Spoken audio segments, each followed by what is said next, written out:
It's your weekly business magazine show, Carib Money Report. I am Kimberly Ramkalawan. Making the news this week, OECS pushes for free movement of goods bill. Total Energies announces first oil force Suriname to come on stream by 2028. Barbados hosts IFC and World Bank, along with CARICOM central banks. And our This Week in History looks at the CARICOM's multi-clearing facility. All in this week's episode coming up next.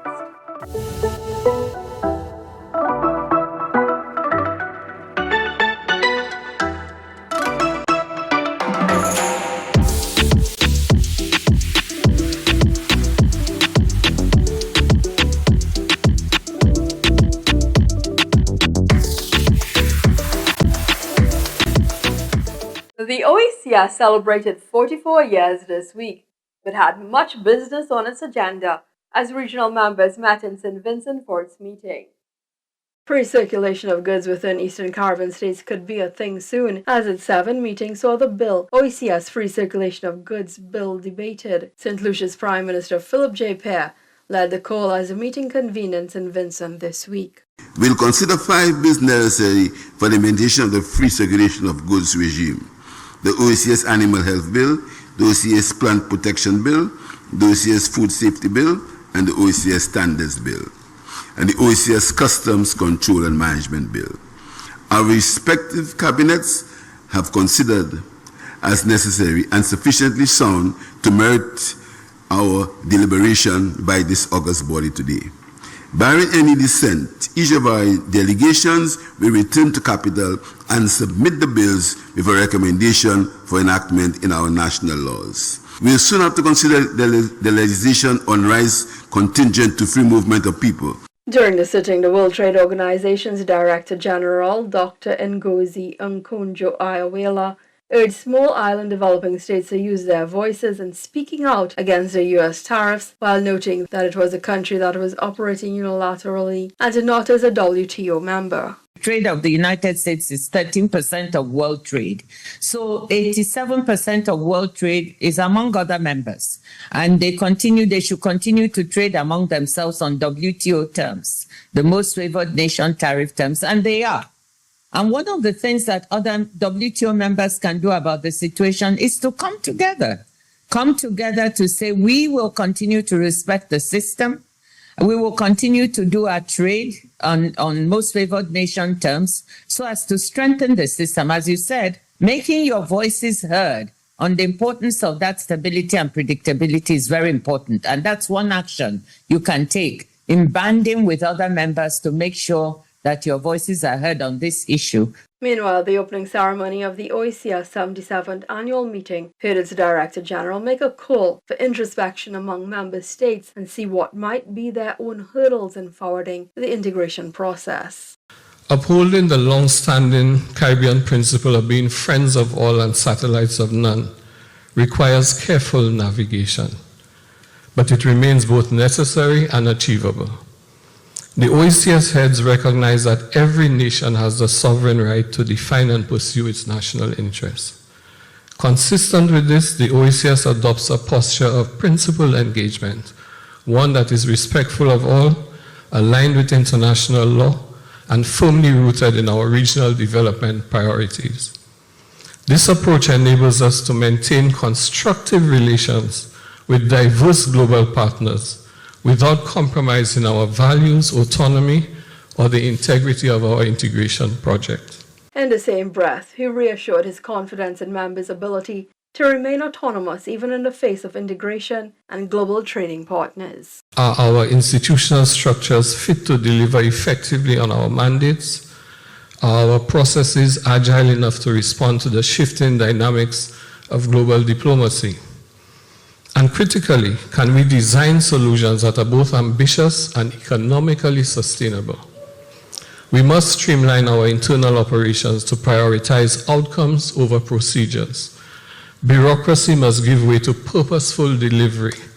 Integration must start within by dismantling departmental and conceptual silos and replacing them with a culture of systemic collaboration and coherence. This year sees Prime Minister Ralph Gonsalves of St. Vincent and the Grenadines hold the chairmanship position until next year.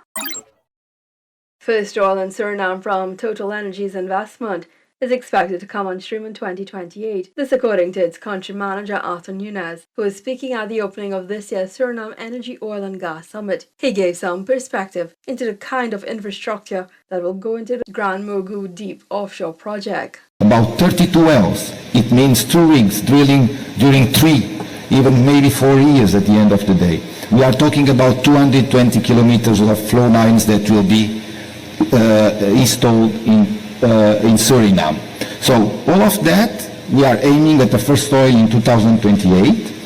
And what that means, this development? In fact, if you look at that, as I said, it means that we'll have, in Suriname, you'll have 5 installation vessels, 3 very big installation vessels. You will have 2 rigs. You will have 3 choppers. You will have 25 supplies. You will have, in fact, 8,000 square meters of yards that will be used. Also present was representatives from the Afri-Exim Bank, who pledged some $5 billion towards Suriname's local content facility, providing support from its experts based at the recently established African Energy Bank, geared toward lending assistance to the continent and the Caribbean. It will support investments in the development of enabling infrastructures. It will build local capacity, something I've hampered on. It will support vocational education and provide technical assistance to emerging businesses in the oil and gas value chain. It will also support formulation of relevant enabling laws that will allow these the private sector in Suriname to play a significant role in the provision of essential services to the major oil companies in the country. Finally, it will also support twinning arrangements between Suriname and African companies for the exchange of knowledge, offtake arrangements, and support local companies to seek alliances and partnerships with African companies who have over time developed the expertise in the oil and gas sector. It's been quite a busy week for the Central Bank of Barbados as they played host to its fellow CARICOM members, while at the same time welcoming the World Bank and International Finance Corporation. Present was CARICOM Committee of Central Bank Governors, there to sign on to an agreement to work together to develop guidelines for regional green finance taxonomy and to define its green assets. Under the IFC's cooperation agreement, the new taxonomy will deepen climate finance options in the English-speaking Caribbean, encouraging more lending and investment to support each country's climate mitigation and adaptation goals and boost green jobs creation. The governors also discussed making faster, more inclusive payments no matter the location. Covered during a 2-day workshop with the World Bank, the governors and staff of the central banks explored the role of public infrastructure in lowering transaction costs, building trust in digital systems, and making sure every citizen has access to secure modern financial tools. It also covered the technical aspects of developing and implementing an instant payment system and the critical issues of cybersecurity and consumer protection. Sticking to news coming out from Bridgetown, the International Monetary Fund released its final disbursement of $19 million following its conclusion and approval of its final reviews of Barbados Extended Fund Facility and Resilience and Sustainability Facility. This brings the total disbursements under the EFF arrangement to $116 million and $193 million under the RSF arrangement. According to the IMF, economic activity in 2024 remained robust, with growth estimated at 4%, driven by tourism, construction, and business services. Inflation moderated to an average of 1.4% due to easing global commodity prices and prices of domestic goods and services.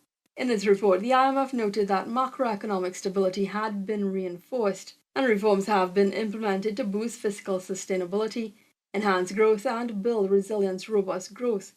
With regards to lowering inflation in Barbados, the current account deficit narrowed to 4.5% of GDP, supported by strong tourism receipts and lower import prices.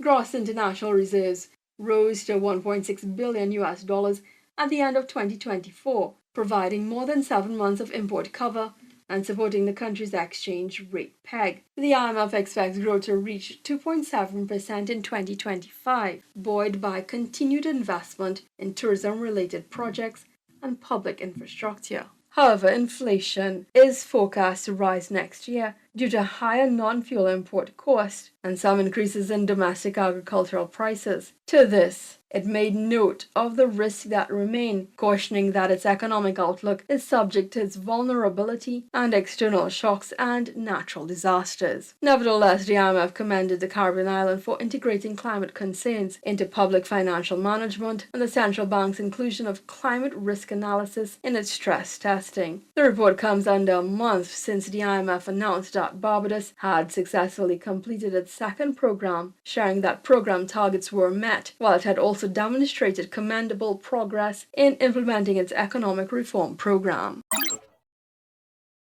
Barbados completing their IMF program successfully. Up next, we check in with the stocks across the region. But first, some messages.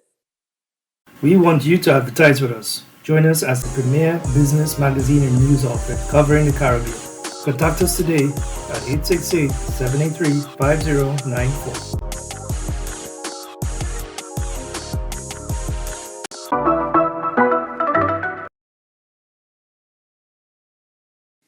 It's now time for your Market Trends report.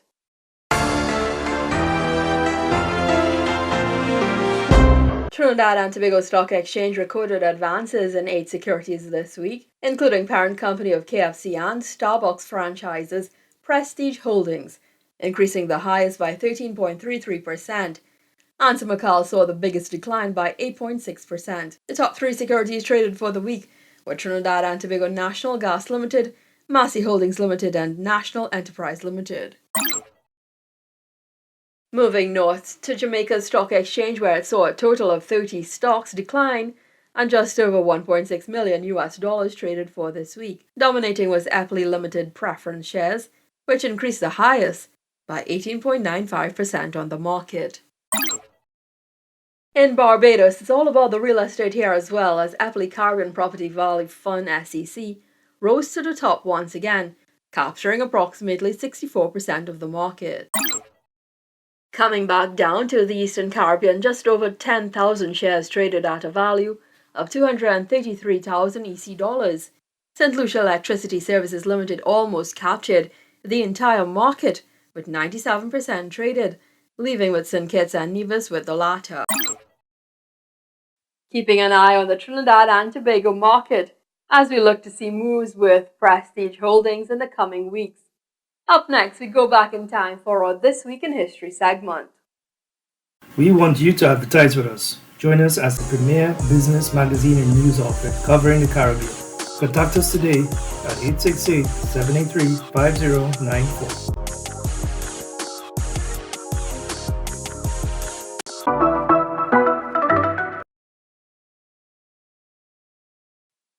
Welcome back.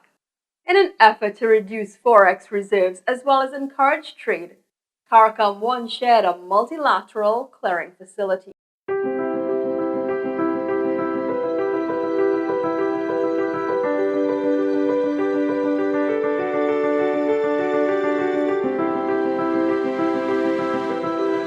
On June 17, 1977, CARICOM launched its multilateral clearing facility, a centralized accounting system for all eligible payments institutions within the region. The original agreement establishing the CMCF was signed by the Central Bank of Barbados, the Monetary Authority of Belize, the East Caribbean Currency Authority, the Bank of Guyana, the Bank of Jamaica, and the Central Bank of Trinidad and Tobago, with the latter in TNT acting as the agent bank for the CMCF, carrying out the secretariat functions, as well as being responsible for the accounting records and distribution of cash settlements. Prior to the CMCF was the Intra-Regional Payment Scheme IRP, which economized on the use of foreign exchange through an offsetting payment system with periodic net settlements. Under the CMCF, it was expected to facilitate settlement on a multilateral basis of eligible transactions between participating countries, while promote the use of currencies of members in settling the transactions between the individual countries, economizing on the use of foreign exchange, all while promoting monetary operations with the hopes of expanding trade and economic activity within CARICOM. Along with the MCF,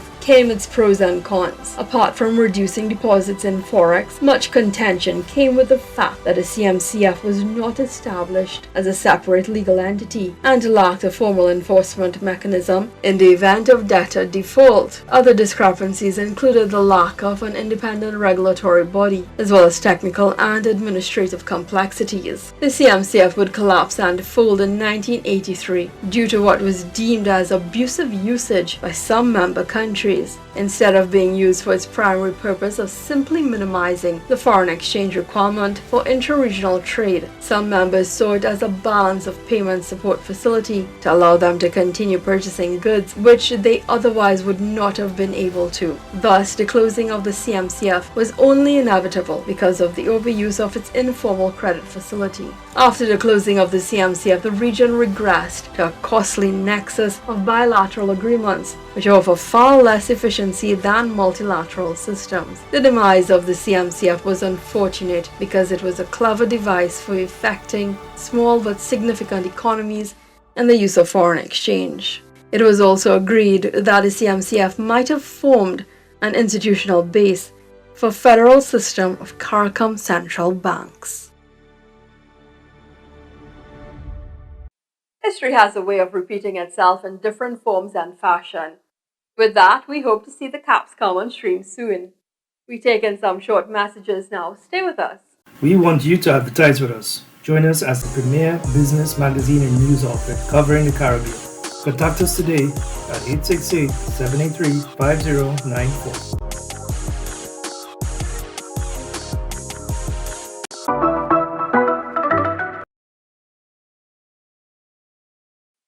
Well, that wraps up another episode of Carib Money Report. I am Kimberly Ramkalawan. See you next week.